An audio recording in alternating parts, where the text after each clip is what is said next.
Здравейте! Костадинов съм от сглобяеми къщи и сгради Косе дом.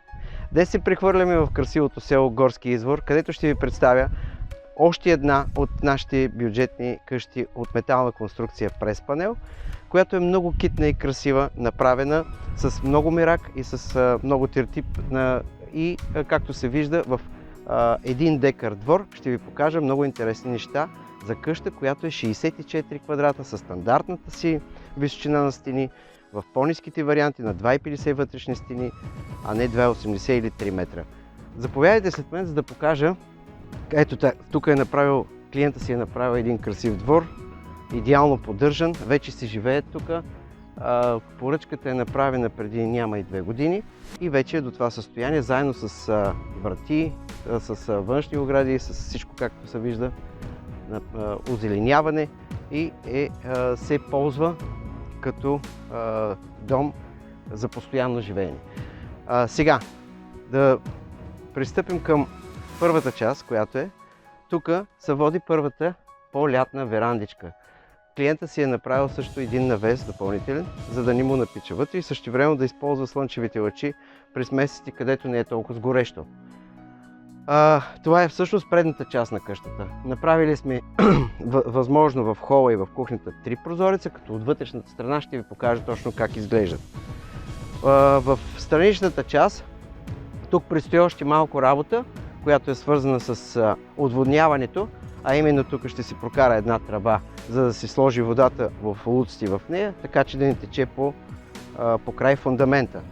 В задната част на къщата, в останалите около 500 квадратни метра, клиента си е направил една страхотна градина, където си има посяти чушки, доматчета, тикви, прословутите в Горски извор тикви, даже сега ще ви покажа, фотоволтаична система, която захранва абсолютно цяло. Елате да ви покажа. Само внимавай тук с дупката, която е фотоволтаична система, която стига до 20 кВт и съвсем достатъчно, за да захрани нуждите за потребление на една такава къща. В тази част, в задната къща, има също така направено, виждате, една термопанелна сграда, да я наречем. Тя всъщност служи хем като килер, хем като работилница и тук всички ненужни неща, които се чудим къде да ги слагаме в къщата, клиента си е направил. Ето, обърнете внимание колко разумно. Вътре имаш място за хладилник, тук ще има и бойлер, тук ще бъдат и батериите на фотоволтаиците и съответно и работилничка. Така, да се прехвърлим в основната част, като ще покажа самото разпределение на къщата.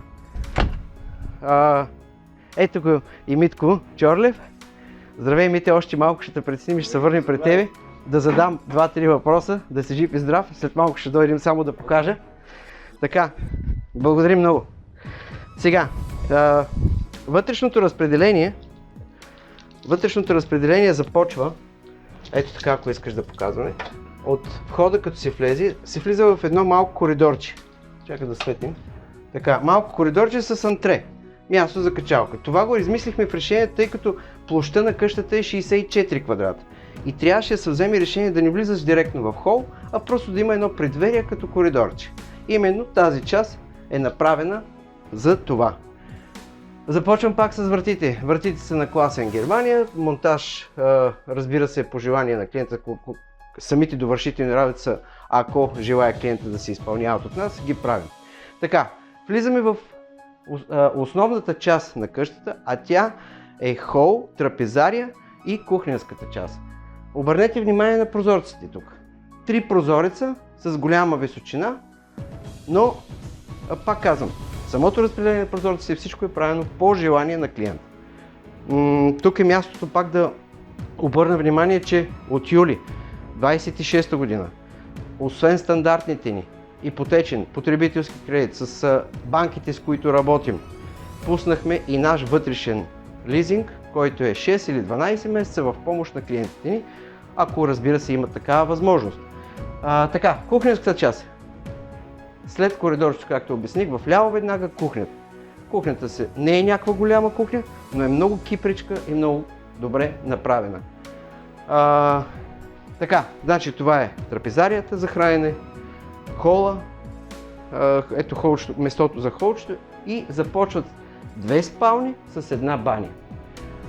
Първата спалня, ето е 12 квадратни метра, както се вижда там дядото и бабата с внучетата, са сложени вече тук. 12 квадратни метра и следва,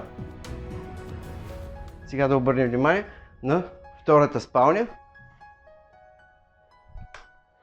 Това е втората спалня. Отново тук обаче сме заложили на един по-голям прозорец, за да влиза повече светлина, тъй като отпред, както видяхте, има си място за другата веранда, която е за и като паркинг служи, и като допълнителна веранда вече, където да си сядат вечерно време навън.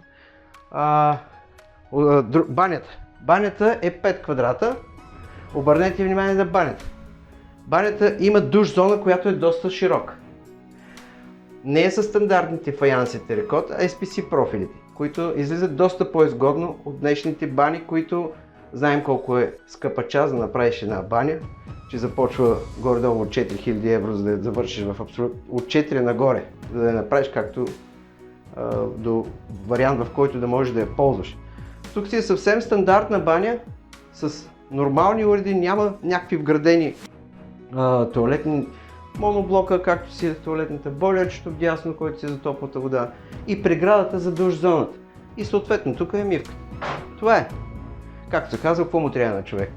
Така, всъщност това е цялата къщичка, която е 64 квадратни метра. Сега предлагам, както всеки път обичам да правя, да излезем вън и да задам стандартните 2 въпроса на нашия клиент, който да каже впечатленията си от фирмата ни. Заповядайте. Така, Мите, ще те притесним, а именно, сега ще обясня какво. Благодаря първо, само да си сложа обувките. Така, първо, моите благодарности за това, че си се доверил на нашата фирма. И разбира се, не на последно място, за това, че ни позволи да влезем в твоето лично пространство. За мен това е голям жест. Обичам, като стане един дом, така по този начин направен за живеене, да питам основни 2 въпроса. Първият е как разбрахте за фирмата, как ви посрещнаха самия контакт, който направихме. И втория въпрос е като цяло да разкажеш с няколко думи, без да се притесняваш за дали удовлетвори очакванията, как се справихме, като разбира се не спестяваш нищо. Това е моята молба, за което ти благодаря. Да. Ако искаш да следим, с 2-3 думи да разкажеш. Да, благодаря ми ти. Така. Бях решил да си построим, нали, къща с голяма конструкция и по интернет просто бях набелязал 2-3 фирми, които да се запозная с работата им, да погледна какво правят. Първо отидах до Бургас, една бургаска фирма, като ги попитах, имате ли, нали, готова къща да видя за какво става въпрос, просто се запознаеш, защото не знаех за какво става въпрос. Да, ще помоля само да не се казват тия. Не, няма да казвам, защото даже вече не помня името. Добре. Това е крайно разочарован, честно. Защото като отидах с нагласа да видя една готова къща, видях нещо полу не и крайно разочарован. Отделно от отношението, защото като отидахме имахме оговорена среща, жената я нямаше. Чакахме час и половина, докато дойде и така нататък. След което... Тоест това е първото впечатление? Това е първото, което от къщите. И тогава бях набелязал също и вашата фирма, после да му отвори. И ще запалим колата и ще идем там да видим. И по телефона тогава, ако си спомняте, сега не помня дали с тебе лично говорих или с... Или с мен, или с Йовка, с някой два. Да. И попитах, викам, имате ли, нали, готова къща? Казахте да. Дойдохме там, видях за какво става въпрос и останах много доволен. И след което, нали, реших на вас да се доверя. Доверието, да. Тоест първото впечатление наклонило везните към наша полза като цяло. Абсолютно, защото видях за какво става въпрос. Това ми показахте и външни изпълнения, 4 вида на като изолации и всичко. Отделно и вътре видях за какво става въпрос. Видях и колко е топло. Тогава беше зимата, ако се спомня. Да. И се убедих, че вие сте хората, които ще ми направите къща. Да, благодаря. Значи, другото впечатление, което ми направихте, че бяхте много коректни. След като сключихме договора, абсолютно в срок всичко спазихте и го изпълнихте, за което много благодаря. Работниците същото, Жорката имаше. Жоро, Коцето, те строиха Да. тук. Също, каквото и да ги попитам, толкова отзивчиви, толкова коректни, нямам никаква забележка. Да, много добри кадри са. Към твоите работници. Да. Страхотно впечатление и което най-ми хареса, че всичкото го спазихте и бяхте абсолютно точни и коректни в срок.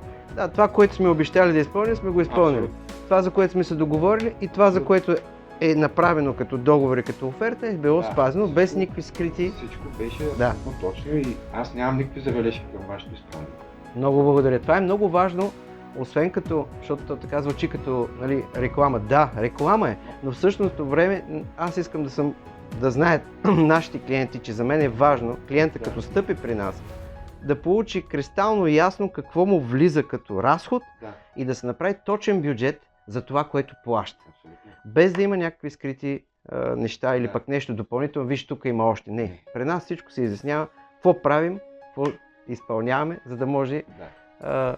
И затова ги правим тези видеа, за да може просто да бъде достъпно до масовият потребител и съответно нашите бъдещи клиенти. Абсолютно. Истината е такава, че ние трябва да запознаваме нашите клиенти с това, което предлагаме и какво точно предлагаме. Още един път искам да благодаря И аз за благодаря. това доверие и за това, че надопуснахте тук да разглеждаме и да снимаме, разбира се, и желая много години да се радвате на този дом, да сте живи и здрави и да се вика и да се виждаме и тук да Благодаря. се... И на Още. вас успешен бизнес. Благодаря Все много. повече и повече успехи. Мерси много. Да сте живи и Живи здрави. и здрави, вие Вите. също.